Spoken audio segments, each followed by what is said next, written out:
president ever direct DOJ officials to open an investigation into Powell? No.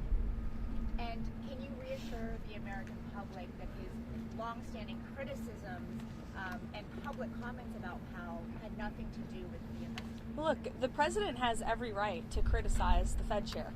He has a First Amendment right, just like all of you do. And one thing for sure, the president's made it quite clear, is Jerome Powell is bad at his job. As for whether or not Jerome Powell is a criminal, that's an answer the Department of Justice is going to have to find out, and it looks like they intend to find that out. Well, I think one thing President Trump is very good at is always keeping all of his options on the table, and airstrikes would be one of the many, many options that are on the table for the commander-in-chief.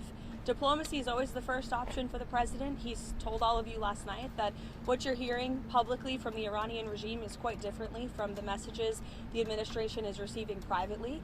And I think the president has an interest in exploring those messages. However, with that said, the president has shown he's unafraid to use military options if and when he deems necessary, and nobody knows that better than Iran. Go ahead,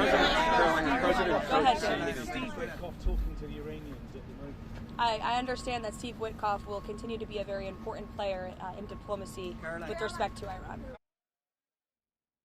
No, he has not set a timeline, but it's definitely a priority for him.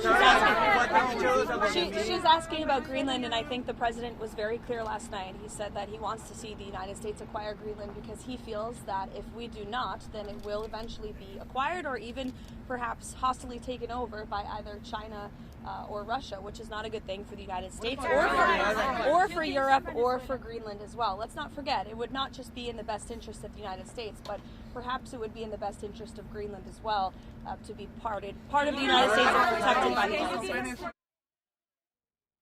There was an official from the Iranian government, I believe it was reported earlier, that reached out to a member of the president's very close team, Special Envoy Witkoff, expressing a far different tone than what you're seeing publicly. And I think it's very striking that all weekend long you had agitators and violent American citizens out in the streets of Minneapolis protesting. Protesting what exactly? Apparently they are protesting the removal of heinous murderers and rapists and criminals from a city that I can guarantee you, when you look at the list of the illegal criminals that ICE is removing from our communities every day, not a single person in those protests and not a single person standing here that works in the mainstream media in Washington, D.C. would want those individuals in your neighborhood, in your community, around your children, and around your families.